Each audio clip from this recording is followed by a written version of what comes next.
That, a little bit of pressure, a little bit of that, doesn't hurt, keeps you on your toes, all that kind of jazz.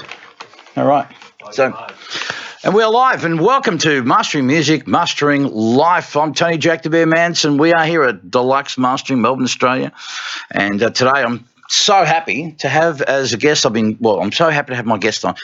Jesus Christ, there's something about doing things live and you get tongue twisted and you fuck shit up, but that's the beauty of live podcasting and no safety net, folks.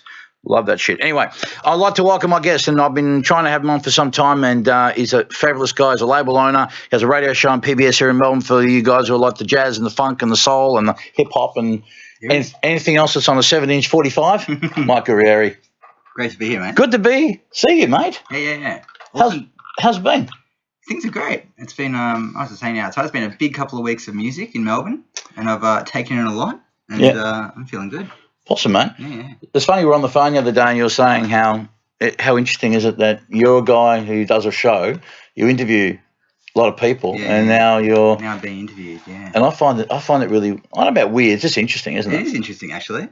When you're usually coming up with questions and you're prepared for it, and away you go. So mate, reason why you're here is because most of our guests are here, and we like to talk to people who doing good things in the industry, and love to hear people's journeys and how they get involved, and all the and my interest is always about it's great to hear people success stories and what they get up to. That's all really good, and we love to see that, but I always love to know about where the twists and turns in people's life came, or the things that they had to overcome, or the challenges that they face. So it doesn't have to all be there, but that's my fascination, or because I think that's what defines an individual and makes a person what makes them, because when things are going smooth, it's always great. But but anyway, so for those people who have been living under a pebble and aren't aware of who you are, just give us a little background on you, mate. What you do and who you are, and about your label and your show. Yeah, sure. So, I'm a DJ based here in Melbourne.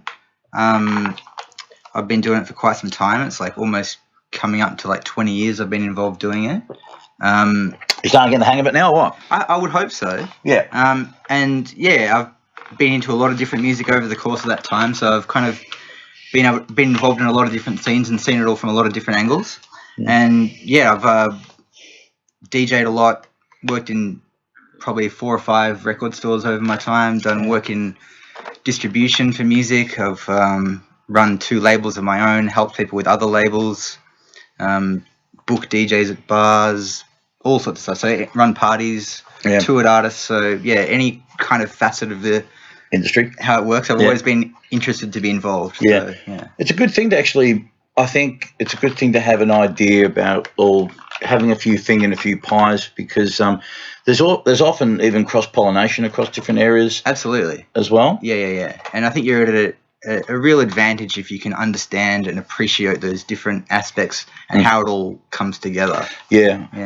I've always found that even in my work, I appreciate the clients who, like a lot of people say, oh, mastering, what the fuck, it's the supposed black art. But I just always appreciate people that will come with at least some idea, because they can articulate things. So I imagine in your case, if you can speak to a booker, you understand their language, you can appreciate what their restrictions could be. So by understanding what they can and what they can't do, you've got a better, you can leverage a better negotiation with them, and even deal better with them, because they feel from your end, this guy gets me. Yeah. 100%. Like, I might go and DJ in a bar somewhere, and I know that they can't pay me as much as this club down the road. Yeah. But I know I can't really argue with that, because if I want to play the gig, and I probably do want to play the gig, because I might like the bar, but I know what he can afford or she can afford, and take it from there and make it work. And that goes with every facet of the industry, and make it all come together so it works for everyone, essentially. Yeah. That's what we're trying to do here. Yeah, no, totally. So of all the areas that you've worked in, which is the ones that you tend to gravitate more towards, or that you get more enjoyment from? Well, I'd say DJing, without a doubt, is my pure passion. That's what I started doing, and when I first started in music, really, and I haven't really looked back from that. Yeah. Everything else is, it all comes down to sharing music, essentially. Yeah. Whether I'm DJing, working in a record shop, doing the label. It's essentially the same thing. Yeah. But the live performance aspect I do enjoy still. Yeah. Yeah. Yeah.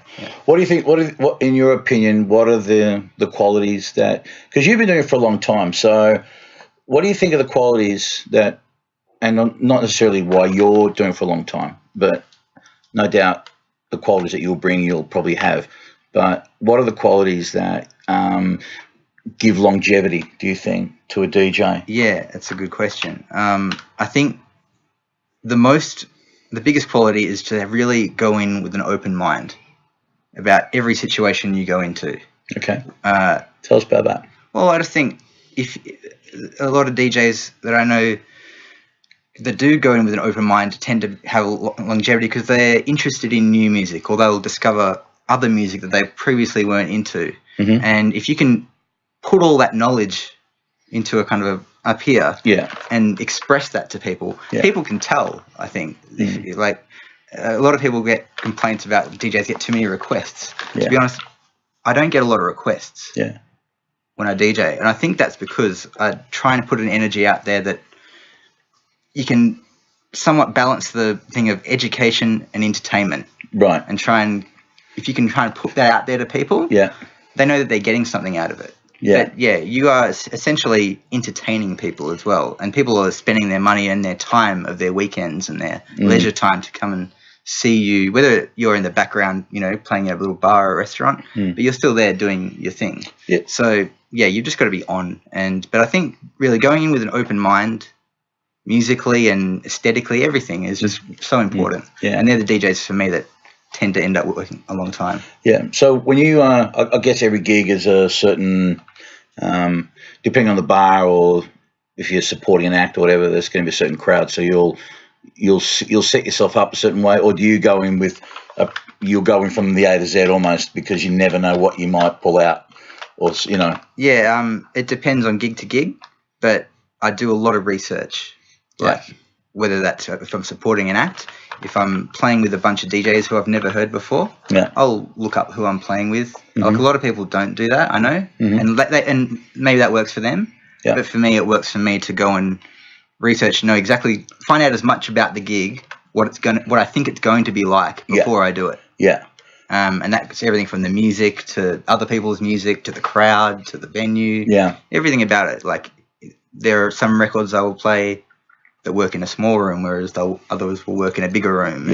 Try and get that balance right. So and do it so your set never sounds the same. As well. Preparation, mate. Preparation is a big thing. So who are the people that sort of taught you a lot? I mean, who are the people that you looked up to as a DJ back in the day? And did you have any mentors or guys that or girls used to follow around and check out? For sure. When I first started, I was like 15, 16 years old. Just bedroom stuff with house parties and friends parties and house parties. But at my high school, there were two kids who were really into DJing, and that kind of got me into it. They were doing all the house parties and stuff, and I was there going, I'm pretty sure I got better taste in music than you guys. These guys had all the gear, right? So I eventually they were my mates, but I was always just tagged along and just sort of get involved and see what I could. But they were running the underage metro. So these kids were like 15 years old and playing to 2,000 people on the weekends. Wow. It was like crazy. And, that was a big thing in Melbourne at the time. We used to go to those parties, and that was like, my first clubbing experiences were, 14, 15, going to the metro, 2,000 kids going crazy. And I was just watching from the balcony, watching them go, I want to do this. This is what I want to do. And, isn't it amazing when you have those moments in your life where you come across something and it just goes, that's it. I can actually picture the moment in my head, standing on that balcony of the metro going, that's what I want to do. And it's amazing that, I've followed that through and carried on with that and persevered, but it's always evolved into other things. So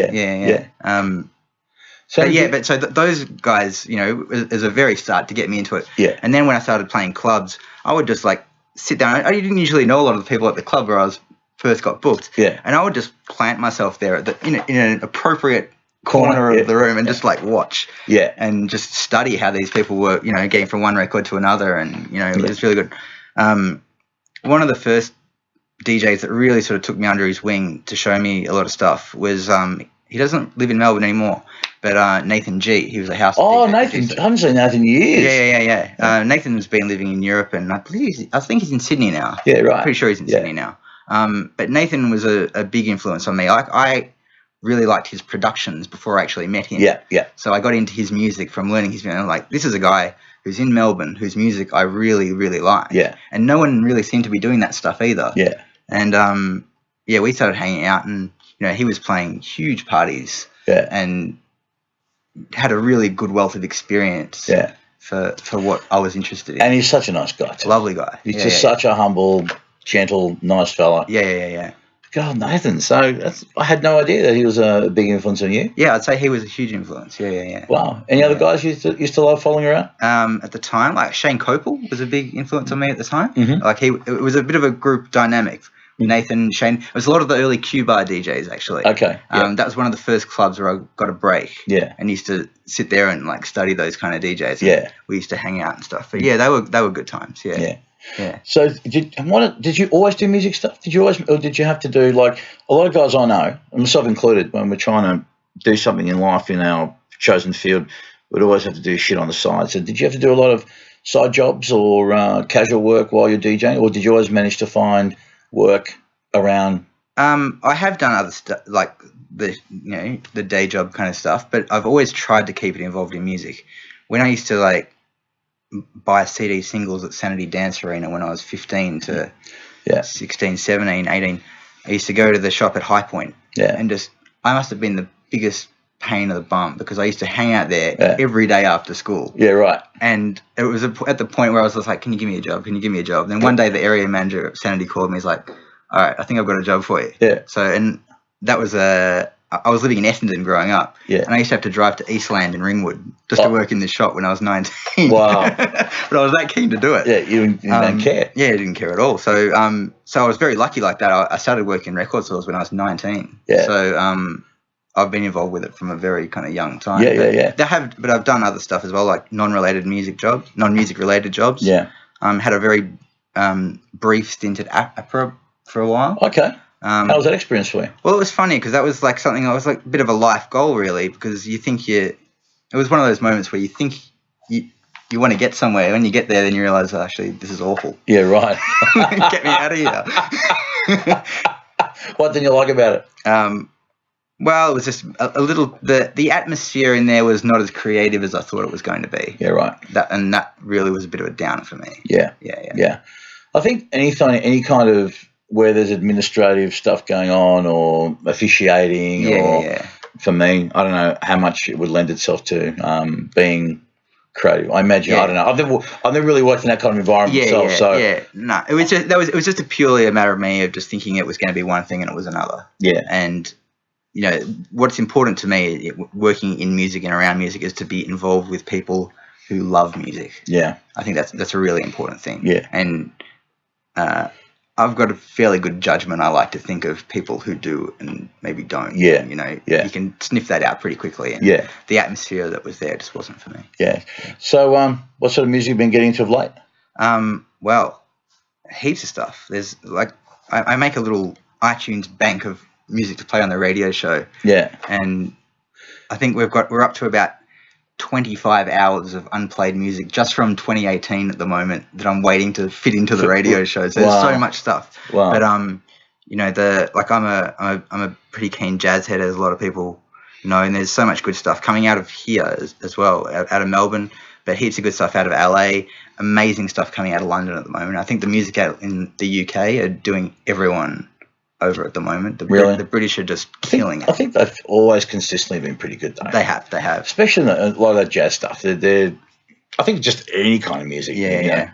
The English stuff at the moment for me, which is really doing well, is the stuff that is jazz-based but works in a club environment. Right. And they're really blurring those kind of lines. And that's something I'm really interested in, especially as a DJ as well. Yeah. Tell us about your radio show, man.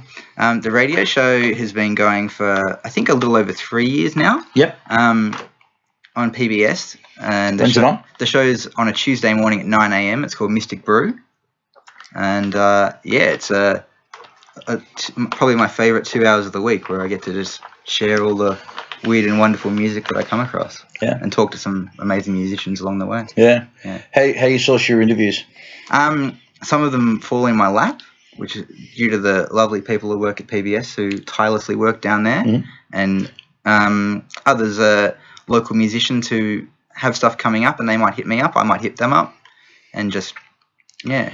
The internet these days is such a good resource for that. I mean, that's how I pretty much, if I want to find someone, I mean, most people I've had on I know, but even so, I've still got to hit them up through the internet. And I think that's the beautiful thing now that we have. We can contact people readily and in many cases even directly. I mean, I think Twitter particularly is really good for direct. I mean, I think people will actually be surprised how when they're dealing with a certain celebrity or artist that they actually are the people who are behind it. I've been getting into Twitter lately, actually. I'm a bit jaded with Facebook at the moment, as a lot of people are as well. And I'm starting to enjoy Twitter a bit more. Yeah, well, I've been off Twitter for a while, and I'm just about to get myself. I mean, my Twitter feed is basically just my Facebook stuff going there, but from what I understand, I don't think Twitter likes it, or people that follow you don't really like it. So, because I've got fuck all followers on Twitter, but I'm going to look seriously into it. The good thing about Twitter though is that it's like a little micro block. It's still 140 characters. That's still the case. I think they doubled it, didn't they?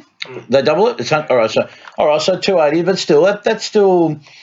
It forces you to be precise, and I think that's kind of good because one thing I notice that when I'm doing shit on Facebook is I'm conscious of it, is that I try not to write too much because I just think everyone's like me, attention span of a fucking worm on meth.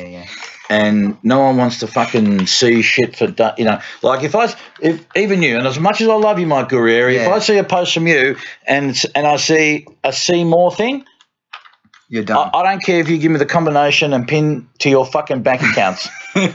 I'm not going there, and maybe that's not a good thing for me to admit to, but I don't know. I just find it's a bit too draining, and I think Twitter's the place for you then. Yeah, I think I'll definitely. I'll see you on Twitter. You will, you'll see me be a twit on Twitter. You should see me being a twit right now. But it is interesting, that whole social media thing. It's I think you're right. I think there's been people are getting pretty jaded with it, and it's interesting because there's this thing online where we got one thing going on where people want realness and authenticity, but yet we're getting anything but. Yeah. I find from a personal experience, the Melbourne DJ scene is a funny place on Facebook. Yeah. There was a time when, and I'm really glad we're past this time now, where promoters and club owners were booking DJs based on how many people they could bring to the bar. And we've kind of gone past that. We've gone past that now, right? Which is a really good thing. Yeah. And people are getting booked on their talent or how many Instagram followers they have. There's a bit of a thing going on there. Yeah. But there was a while where people were promoting their gigs on Facebook, like, oh, hey, I'm playing here, blah, blah, blah. And now it's just gotten to a point where who can write the most ridiculous but funny status updates about where they're playing and why people should come when no one's going to come. Yeah, like, let's be honest, like, no one is going to come. Yeah. Like, we're all playing other DJ gigs at other places. So. Yeah. But it's just turned to a point of how stupidly funny it actually is now. And I enjoy that. So that's why I'm on Facebook.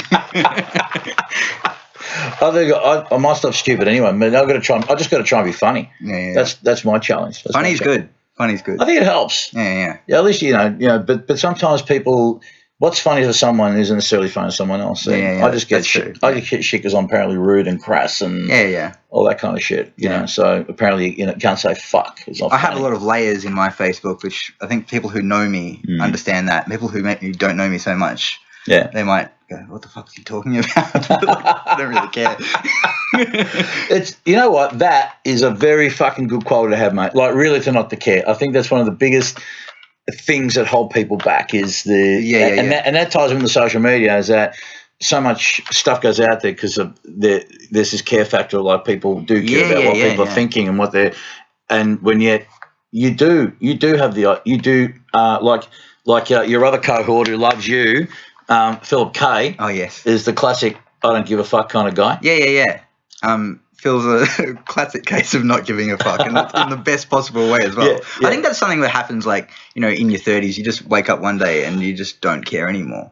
Like, you still care, but like, you just don't care what people think as such for that. And we're talking about Facebook and like, keep scrolling. Like, you'll forget about it in 30 seconds anyway. Yeah. Like, Well, I think in the case of Phil,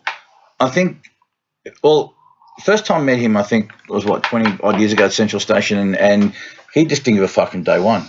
He if anything, he was probably more. He was actually more aggressive with it. He's calmed down, I think, in odd age. But it's interesting you mentioned that you say people don't when you get to your 30s.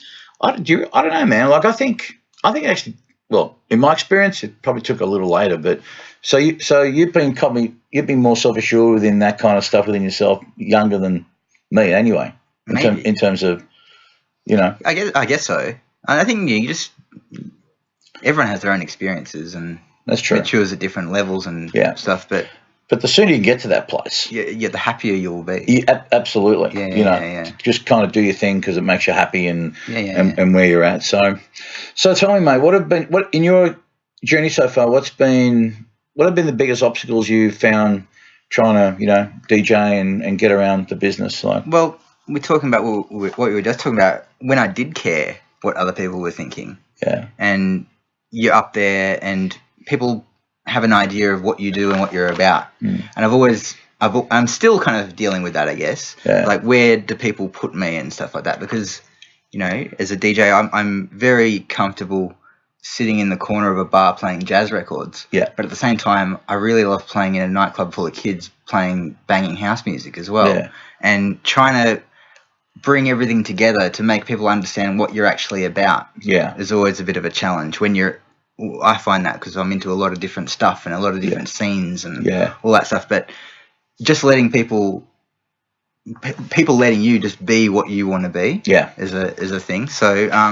right now I'm feeling a lot more comfortable about that stuff. And I can just go and do what I want to do. Yeah. And hopefully it will work. Mm-hmm. And having that self-assurance that it will work as well. Yeah, I think that's got to come from within yourself first. I think ultimately you've got to feel it, right? And have that sense of just feeling that what I'm doing is right, even though you still have your moments of self-doubt and concern, whether you've done the right thing or the right record or whether other people think. I think there's still vestiges of that, but ultimately. Because people are going to feel that from you anyway. I really believe that. You can bullshit people to a point, but on an energetic level, I think so. People sort of will feel something that's not quite right. So that's why it's important to have that. Yeah, I think the feeling thing is really important because it's you can't put that into words, can you? But it's just an energy kind of thing that comes across, and it's really important when you're DJing as well. I think, and any kind of creative outlet. Yeah, really. well, DJs especially, man, because I think one of the great DJs that I've seen almost have this, I don't know if it's mystical, but a second ahead in time, they can feel what's going to work. They can read a floor and they just kind of know what to play next, and programming and sometimes even doing things on the fly and whatnot. And, I think, to the uninitiated, and people that don't really understand DJing, it's just this haphazard slap together, boom, boom, 2 fucking records. But there is more to it, and other than just the mix, beat mixing and key mixing and stuff. But understanding, and people think it's a wank when you talk about the DJ says a journey, but if you actually sit down, if you're into music and you listen, even if you're not a DJ, a good DJ will take you up and they'll bring you down and they'll again, it's that energy. They just kind of feel that shit. It's storytelling. Yeah. And I was really into writing creative stories when I was a kid. Okay. Something I never really pursued because I got into music. Yeah. But that's how I see it. It's all about shifting moods. Yeah. Taking people from here to here. Yeah. But in a very subtle way. It's like, how did I get from here to here? Yeah. And now I'm here. Yeah. Like I love that. That's what I really get off on DJing. There's a whole psychology behind it. Yeah. And if you can really get inside people's heads without them even knowing you're trying to get inside people's heads as well. Yeah. And that's probably what I enjoy the most out of it, to be honest. Tell me, what are the differences you find when you're DJing, as in out, whether it's a bar or club and radio? Do you think there are any overlaps, or is it a completely different animal from your perspective in terms of radio to DJing? No, I try. It's very different, of course, because you're sitting here like in a studio like we are now, and you're broadcasting to who knows how many people. Yeah. It's an invisible audience. Like you might get a text on the screen or something like that, but it can be a very lonely place DJing on the radio. Yeah. But it kind of just gives you the freedom to really just do you as well. You don't have to worry so much about those people sitting there, or why aren't those people dancing there? Yeah, yeah. Like, I've just cleared the floor. What the fuck? Yeah. Get me a drink. Yes. So, but the radio I really, really like. Yeah. I started doing radio on KISS many years ago. Yeah. And just doing the odd fill. Yeah. And then I eventually got a show there, and then I went to PBS. But the radio is something that I really do enjoy. It's just a way of putting across what you're into. And well, I think that's also probably good from you're talking about the education aspect of it. I think radio is one of those really good educational aspects if you want to give people new stuff and feed them new things, and just showcase a whole lot of different without the pressure of it.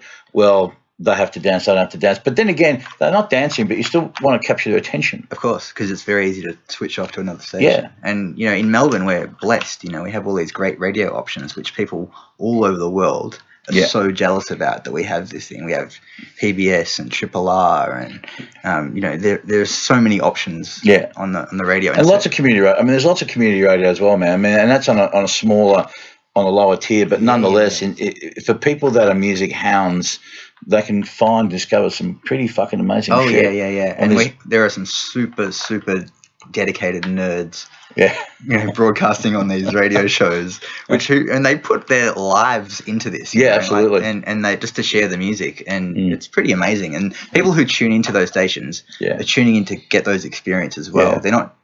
They want to learn something. They want to find out something, whether it's a gig that's on in the weekend or some crazy German minimalist experimental album which came out. Yeah. Whatever, you can find it all. Yeah. It's amazing. So at the moment, do you still prefer to buy physical, or you okay downloading, buying downloads and stuff? I'm okay with anything, because I'm into music from the 50s and 40s through to what just came out 3 minutes ago. Yeah. And if you want to be on top of it, you have to be open to all those kind of things. Like, I love playing records, and I love records. I work in a record store. I need to be around those. Which store are you working around? I work at Northside. Oh, you're at Northside? Yeah. That's a fucking institution, that job. Yes, it is. Yeah. It's an amazing place.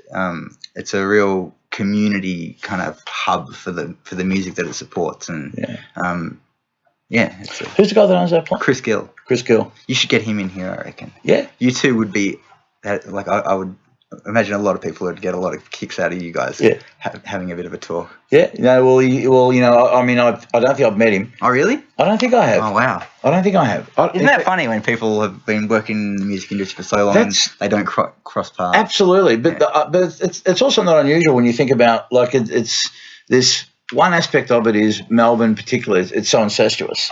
And everyone knows everyone, but then there is, mate, I've done so many podcasts with people that I've known about. Never met them. First time meet them, actually, but we've known each other. Sometimes we've even had maybe an email or some kind of correspondence, maybe on social media. Yeah. But actually to physically meet them, shake their hand, have a chat. And I actually love doing those podcasts, because it's good to talk with people that you and I haven't seen each other for a while. It's been a while.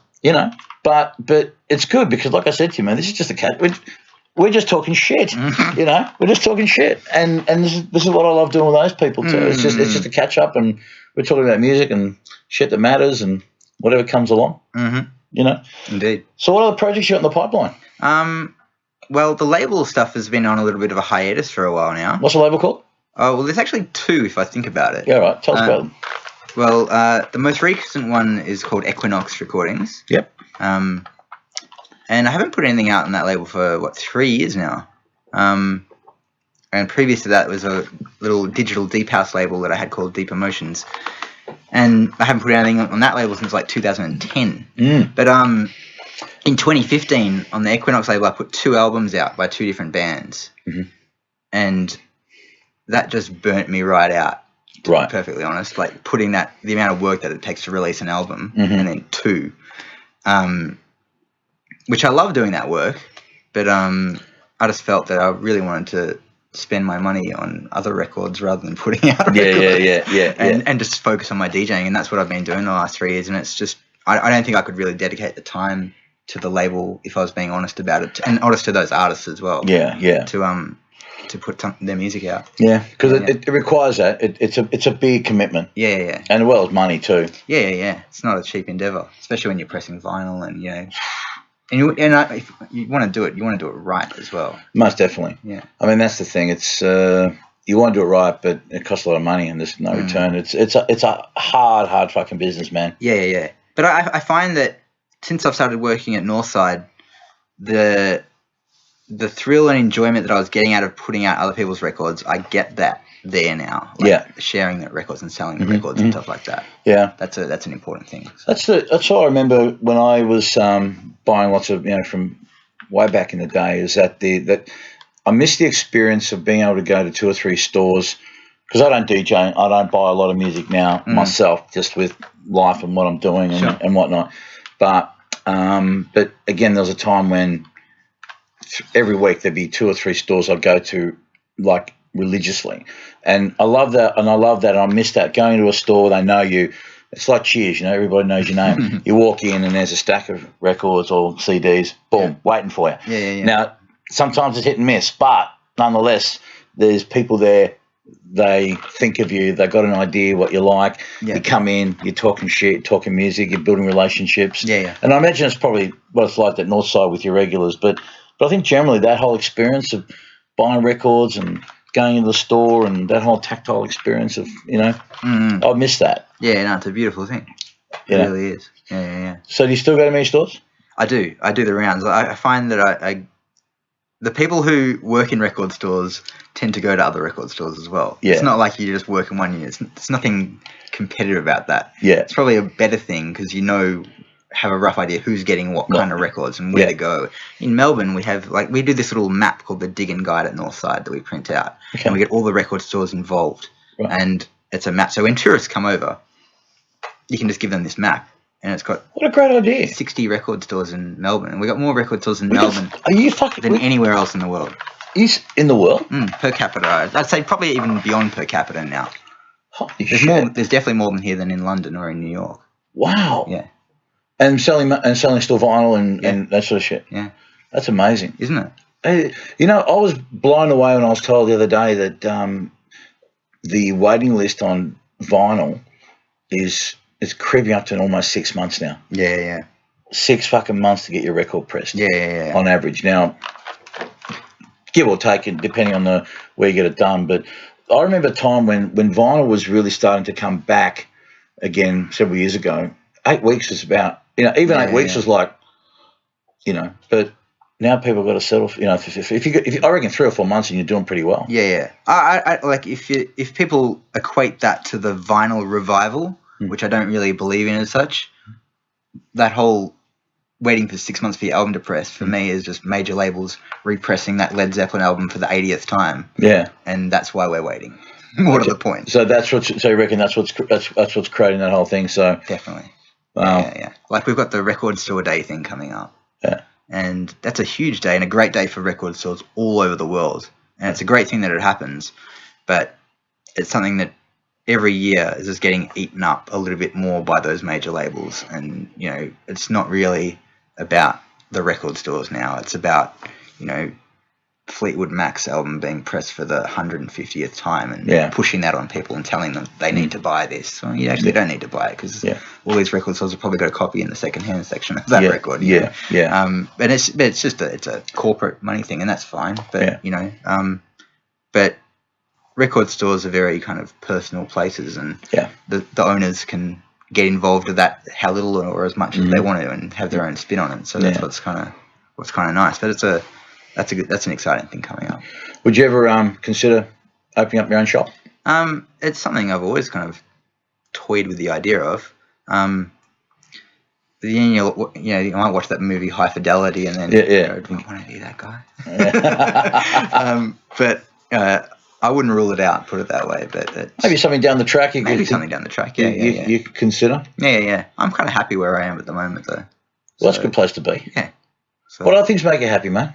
What other things make me happy outside of music? Yeah. Well, my family, my friends, my partner. All those things are very important to me, and making the time for those things as well. How do you do that? How do you manage it all? I do struggle, to be honest, because I work most nights and most days as well. So trying to balance that all in is a juggle. Yeah. Well, I think it's interesting. We talk a lot about work-life balance, and I don't believe in that. I don't think there is a work-life balance. I think it's a bit of a furphy in the respect that work-life balance, I think, is something that more people focus on if they're doing 9 to 5. If they're doing something that they're not into. Yeah. Whereas, my current mentor, Craig Harper, talks about the work-life impact, right? And so to someone like yourself who just loves doing what they do in the music sphere, if you do 60 hours in a week, you're not going to be feeling as burnt out. I mean, you may get tired, but you're not going to be going home going, fuck this, I'm over it. Yeah. As opposed to someone who is doing retail or manufacturing or just your average kind of punch in, punch out kind of work. Absolutely. I'm very blessed in that way. And I always, it's usually a Sunday night when you start having those thoughts when you get home after the last gig, like, oh, bloody knackered. Like, thank God that's over. But kind of can't wait for it to start again. Yeah.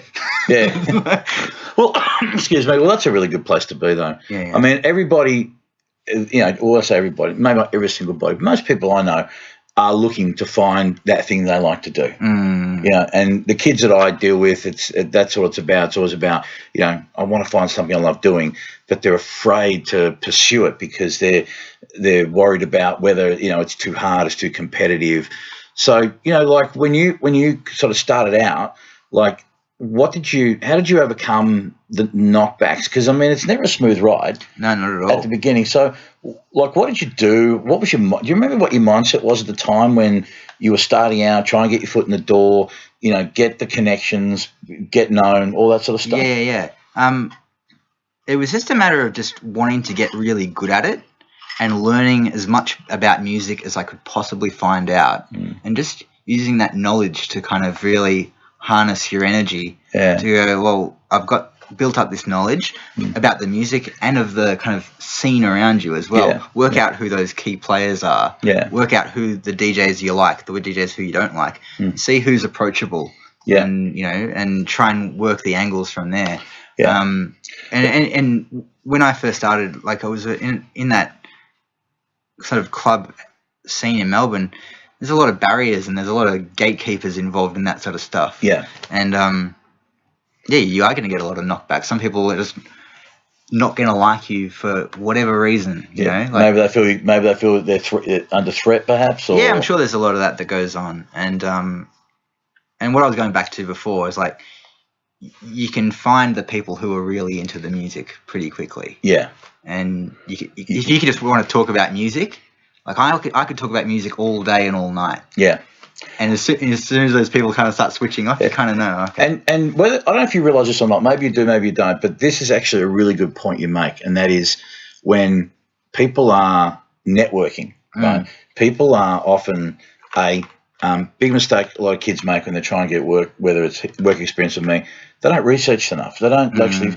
They're very indiscriminate in terms of I just want to get my foot in the door anywhere. It's well, if you want to work in a certain club or a studio that does music that you're not into, it's not enough just to say, well, it's just a foot in the door. It's a foot in the door because you're going to be found out unless you said it's finding people that are the music people, right, that you connect with, and it's about that all important making relationships.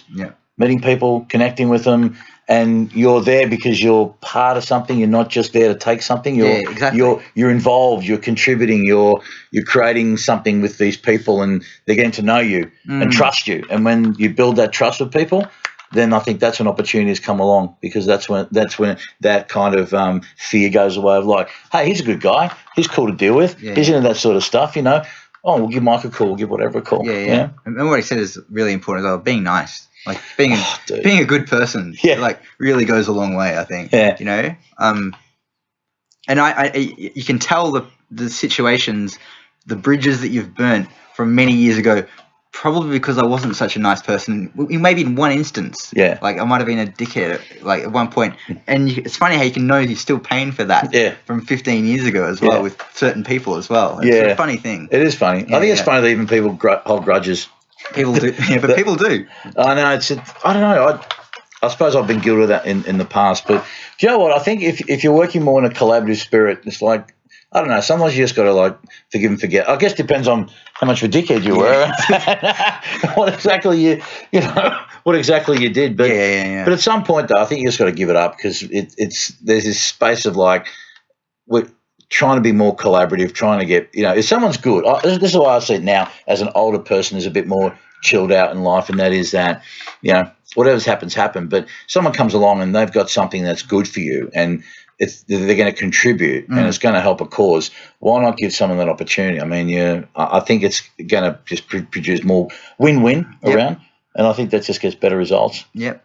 Some of the most successful and talented people that I've ever met, the ones that are right at the top, I'm talking about the Carl Coxes and the Derek Carters and these kind of people, they are the loveliest people. Yeah. Carl Cox is on my hit list. Yeah, that'd be awesome if you spoke with him. Yeah. But, I interviewed him once. I've never actually met him in person. Yeah. But when we spoke over the phone, he was an absolute legend. I couldn't believe how much time he actually gave up just to have a chat with me. Yeah. And we were talking about him, which, that was the thing. Yeah. But he was just so open, and I was like, this guy is huge. He could just like go 5 minutes, next interview, bang. Yeah. But he was so up for having a chat. Yeah. And he's been doing this for how long, Yeah. And it was just, I was blown away by that. But it's the people who are right at the top tend to be the nicest people. Yeah, I found that too. I think they've also got nothing to prove. Exactly. Yeah. And they're just relaxed in themselves, and they know they're good at what they do. They know they're okay. The self-assuredness of who they are. And I found the same thing too, Mike, just in the people I've dealt with in my sphere. It doesn't always happen higher up, but generally speaking, those guys up at the top generally are nice, they're humble. I think because they remember where they came from and they know the struggle, and so when they deal, with anyone, they remember that once upon a time they were that person that was asking someone else, hey, can I speak with you? Can I meet you? Can I come and hang out with you? And that sort of thing. Mm-hmm. Do you get many kids that want to come on your gigs? Do you get many work experience type kids that come along or want to come and hang out or learn from you? I don't actually, but that's something I'd be, interested in having people take on. I do enjoy giving younger people gigs and getting them involved in the places I'm playing at. Yeah. I think that's important. But in a one-on-one sense, maybe not so much, because I guess my work is kind of very solitary like that. Yeah. It's not so much a collaborative thing. But I think before you alluded to about observing, but I think even the studio, man, observation is the best way of learning. And the most switched on kids are the ones who sit back and watch, and they usually will see a pattern, something going on. So they kind of know and it starts to make sense, and then they may ask questions later. My recent protege, Tom Beers, is a classic case of that. I mean, this guy just sat in the back and just quiet, and then one day all of a sudden he says, "Oh, do you want me to do that for you?" Because he realised I was about to go and get a CD or see something, because he noticed the pattern going on, and it's only through someone being very observant. Yeah. So there's a lot to be gained in being able to do that. Not just questions are good, but observation is a great teacher. Definitely. One thing I think is really important is in a creative outlet is not being able to forget that you've got another side of your brain to use as well. Yeah. And use that creative side. Yeah. But also know how to turn on the analytical side. Because you're at a really distinct advantage if you can do that. Mm-hmm. And I think that's a real. How do you marry them up in yourself? Give me I don't know. It's just taking yourself out of the situation and looking at the situation for what it is. Yeah. And going, well, it's just something as, knowing the situation you're in, knowing who maybe people who are up for the same job or whatever, and just being able to turn that off and turn on the creative side when you need to, turn on the analytical side when you have to, and just use your brain to its full capacity. You're at a distinct advantage, because we live in a world where most musicians are just quite happy living in that airy-fairy creative existence, and that's fantastic, because they're going to make probably some amazing music as well.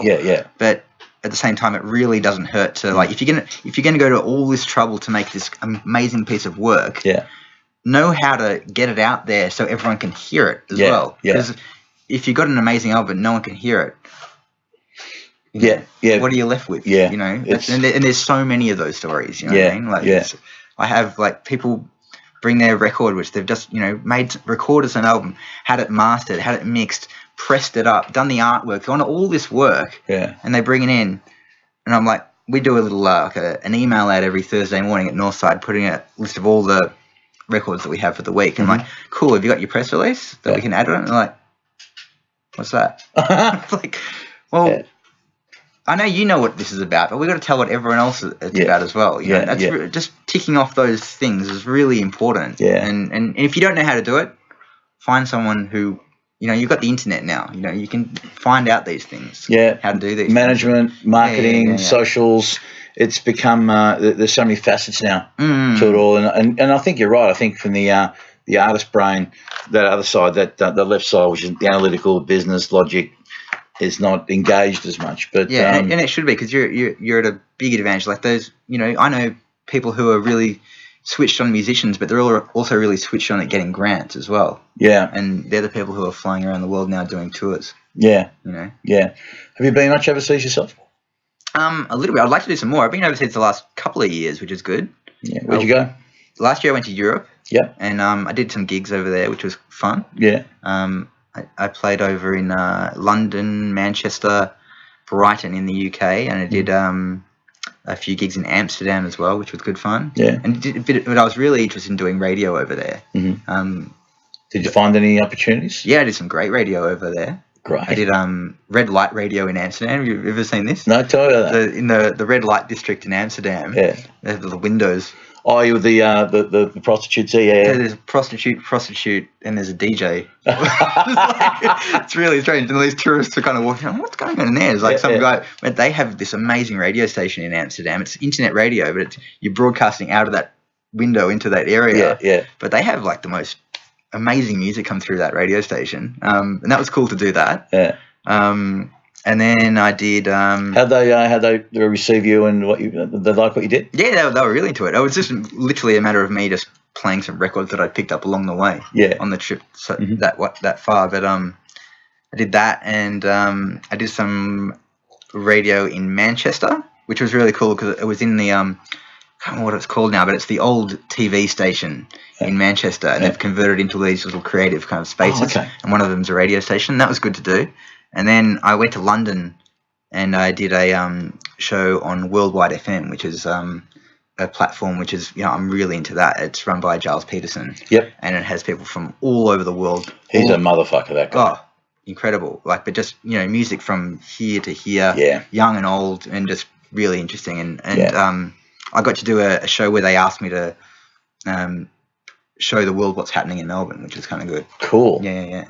So how'd they take that? Yeah, they're really into it. It's funny, like overseas, there's this whole romanticism about Melbourne at the moment, which is really cool. Why do you think that is? Or? We just had a few amazing records come out. Yeah, you know, I'd say we're putting out more. Maybe the music that I'm interested in specifically, which is pretty broad, but whether it's the electronic stuff or the soul stuff, you know. But there's just been a big kind of, you know, a lot of these records coming out the last few years, and people are starting to take notice now, which is really good. That's awesome, man. Yeah. I think I don't know finally, but I think in recent times, when I was growing up in this country, we had a real inferiority complex around us and what we did, and then it took some people went overseas and started cracking it and doing really well. But I'm noticing now that it's not as apparent. I think there's still a healthy respect for our American, English, European counterparts, but I think now locally, generally speaking, I think there's more confidence in us as an industry, whether you're a DJ, producer, an engineer, whatever, and people now are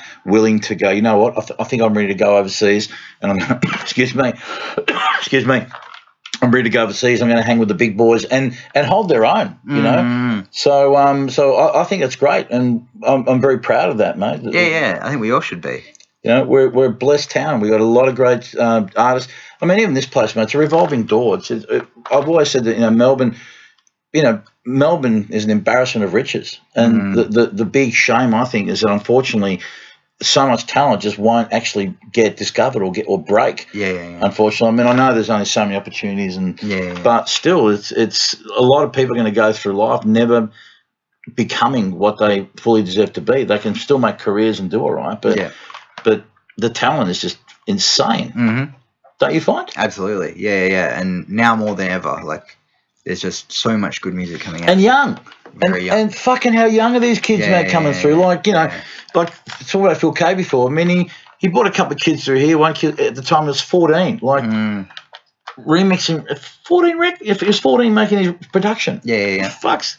And that's the internet as well, like really helping us. Like we're not so far away anymore with the help of the internet. You can find out, you know, whatever you want to find about. Like there's kids like that are playing like, you know, now we're going through that wave of the 90s being the thing. Yeah, that's the new retro. This is the first time I've really experienced this, like, to be honest. Like, the 80s thing, I was born in the 80s, but I was, you know, grew up listening to the music of the 90s. Yeah. And now that that's kind of gone retro, it kind of makes me feel old in a way. Yeah. But, you know, there's these kids ripping out records from the 90s and even the 2000s now. It's like, I never heard that. Yeah. It's amazing. Where'd you find that? And that's awesome. I really like it. Imagine what it's going to be like. I was just having a joke with a friend the other day. We were talking about how people, you know, particularly in metal scene, black metal, speed metal, you know, doom, when they're 80, there'll be oldies music radio playing, Sepultura and Punch and Stench and the good old days of, you know, I've always had this vision of like some RSL club with like, you know, Jason Midrow being the DJ or something like that. Have you seen or heard from Jason? Any word from him? I haven't seen or heard from Jason Midrow in a very long time. Last thing I heard, I think he was last time I saw him, he was playing records on a Fisher. No, was it Fisher Price? Fisher Price kids turntable. Jeez, it's gone full circle. It's just so funny. I think it was in Thailand. I think that's what I heard last time. I think it was up. Sunning himself in Thailand and enjoying life over there. Good on him. Look, I could handle it if it wasn't the humidity. I do. Have you done any gigs like that? Have you gone to any places like that? In the tropics? In the tropics, yeah. No, I can't say I have. Because that seems to be pretty popular with people. Yeah. I think Bali, Thailand, all those kind of. Yeah. You know, have you been to Goa? No, that would be something. Yeah, my guy Tom reckons it's just insane. Some of those you know, crazy parties. Yeah. It'd be mad. So, what are some of the festivals that you've been off to that you've? Because we're pretty festival rich right now and have been for a while. Any particular festivals or that you've enjoyed in recent times? Yeah, I really like I was a bit of a late bloomer on the whole Golden Plains Meredith situation, and I really, really like those festivals. Yeah. I had the pleasure of doing the interstitial sets a couple of years ago at Meredith. Yeah. But I'd been before that to Golden Plains, and just the variety of the music that they book, I think is really good. If I was, you know, I don't go to festivals for 3 days. I couldn't handle the camping. Yeah. I'm more of a hotel guy, to be honest. Yeah, sure. No, I can't pitch a tent. I'm with you, mate. But if I was to do that, I think I need the kind of musical depth that those kind of festivals provide. Like the idea of going to Rainbow or something for 3 or 5 days. Like as much as I'd love to say I would love to do that, I don't think I could do it because I just don't think I could duff it out for 3 or 4 days. It would. I went there once and it was enough. Yeah. Yeah, it's fun. I haven't done Rainbow before actually. Yeah, no, it was just. Well, I'm like you, mate. I'm a bit of a. Well, no, I shouldn't say you're a princess, but I can't do. No, camping for me is not that fun, and also just I think the fact that I was up for a couple of days on acid and had no sleep probably didn't help my cause either. Probably not. But having said that, some of those festivals, the more dance music orientated festivals, are really opening up now and doing good stuff. Like I know Strawberry Fields, so like, you know, booking a lot more live music and stuff like that. And you know, they've built that festival over the course of a few years now. And yeah, I think, and that's another thing I think that's really good about Melbourne is for the first time the last 3 or 4 years, maybe 5 years now, that the club scene and the live music scene are really getting along, and there's a bit of a melting pot of scenes there. And I think that's got a lot to do with why the music is doing so well in Melbourne as well now. That's great, man. Yeah. So, what's next up for you, my friend? You got any big projects on the go in terms of any big gigs coming up? I just finished a couple of big gigs actually, which were a lot of fun for a lot of the people that were out here in Melbourne recently.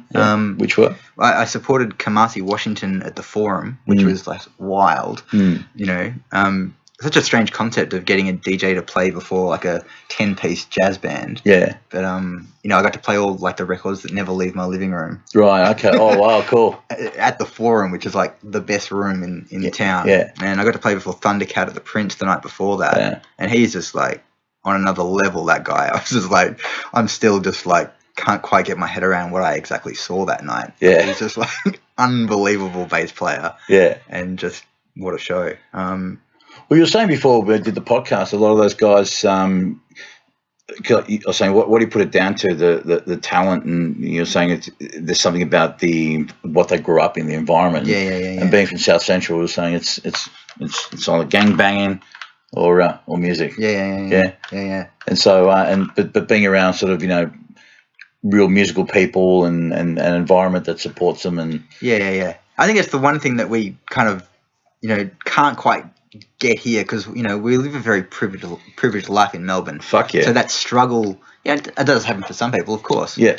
But overall, compared to what these guys are dealing with, like people shooting guns in the streets and shit, and having to play music to get out of that, it's like you're gonna have a really good story to tell musically. Yeah. As a result of that. Yeah. So well, Jay-Z's a great example of that. All those sort of American hip hop guys, those big sort of hip that became corporate fucking brands and shit like that. Like Anderson .Paak. Anderson .Paak? Yeah, dude. I couldn't believe that show sold out in like 5 minutes. It was a laneway, and then there was that show at 170, and I tried everyone I knew to get, and it was just like, nah, just couldn't. It just went boom. How good is he? I heard an interview with him, like quite young, early on in the piece. Yeah. And he was just saying, like, he was selling weed in the back streets of LA just to like get enough money to put a record together and stuff like that. Yeah. Like these guys are just, everyday people, but just have this immense talent. Yeah. And it just takes one person to find and discover that talent. Yeah. LA is a great place for that because there's so much infrastructure to make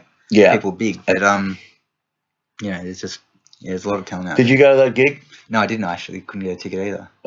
Even you couldn't get a ticket? I couldn't get a ticket. Jesus Christ, what's going on? No, but I've actually missed him like every time he's been out as well. I really want to see him. Well, I said I didn't know about him until my boy Tom, because he went to Laneways and just said it was just fucking off the hook. And so we, as I said, mate, we tried everything, and we had, but he played me some of his album, and what I loved was just the diversity of music as well. I mean, apart from the fact that amazing playing, the band were great, but the diversity of the album is what really got me, and that's what I enjoyed more than anything. Yeah, and I think that's what people want in an album now, isn't it? They want to be taken from here to here. Yeah, like that's the new way of listening to music. People are just listening to Spotify on their phone, 30 seconds of this, 30 seconds of this, but that's just the climate we're in at the moment. Yeah. When was the last time you heard an album from start to finish? Can you remember? Well, I actually do it a lot because I work at the record store, so I'm constantly doing that. Yeah. but for your own enjoyment, just do you remember? I've probably listened to about 3 today already, to be honest. That's awesome. Yes. That's awesome. It's been a while. I think in recent just was Def Leppard's Hysteria. That's the last record. I still pull every now and again. It's a wonderful album. What was that? This is Def Leppard, Hysteria. Oh, right. No, I thought you said something else. And I thought you said something else because it was this record that I found in the shop yesterday. It was like a metal record. Yes. All of a sudden, I became cool. No, but it was just like weird synchronicity if you just mentioned that record that I found. Weird. No, anyway, not at all. All right, mate. Well, we're going to wind it up. Mate, it's been a pleasure. How good is it? Thanks for having me. No, it's a pleasure having you. It's just good to talk some music and shit. Indeed. For a while. You're doing some good things, Mike. Thank you. You too. I love this podcast, by the way. Thanks, mate. When I'm finished with the music for the week and I can't hear any more music, it's nice to kind of switch onto something like this and get people's different aspects from people all over the industry. It's really insightful, actually. Yeah. Well, thanks, mate. Yeah. I mean, I don't know. We're not going to change the world with it, but we're just. You never know. Well, I think for me, I mean, today we just spoke mainly music and stuff, which is great. But for me, I just the whole reason for doing this is really predominantly is just to serve the community and give exposure to different artists and people from different elements to music, and hopefully kids can get even just listen to your story. I mean, they just to get a few things about getting a foot in the door, understanding preparation, building relationships with people, and so if they keep hearing these stories over and over, maybe in different ways, but the theme's the same.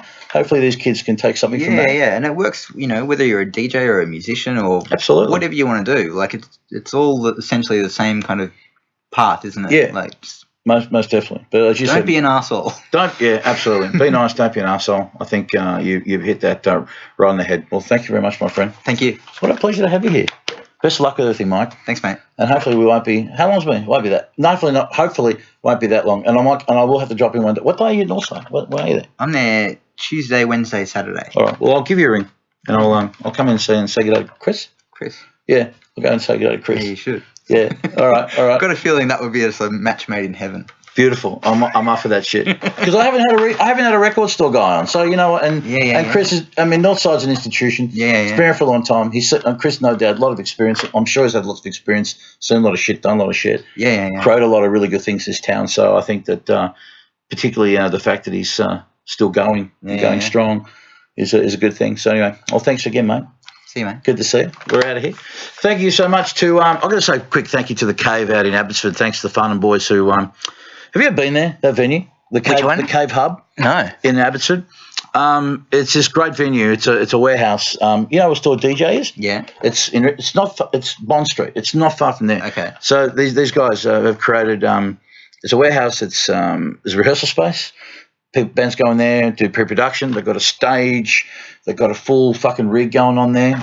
But it also doubles up as a venue. It'll probably hold, I reckon, you'd ram 350, like pretty solid. But even if you had 100, 150 people there, it just a good vibe. Yeah, great. It's a good room. It's a good part of the city. It's accessible. It's great. So these guys have been really have been on board with us and they've been helpful and with us as well, which is great. So and just before I go, hey mate, have we got Mike's details? Can we put Mike's details up on online there? And also just a reminder that next. There won't be a podcast next Sunday because we're doing our mental health summit from the Croxton Park front room. So for those of you guys who haven't got a ticket, I think we've got a handful left. We're only asking for a gold coin donation and all the money will be going to Support Act, and we're going to have a wonderful lineup of people there. If you go to Mastering Music, Mastering Life, that's the Facebook page. All the details will be there, and we're looking forward to seeing you. That's 3 o'clock next Sunday at the Croxton Park front room. So that'll be good. Anyway, we're out of here. Thanks everyone for watching and for listening. And as I always say, please be nice to each other. More importantly, be nice to yourselves. Love you, fucks. And we'll see you next week from Croxton Park. See ya.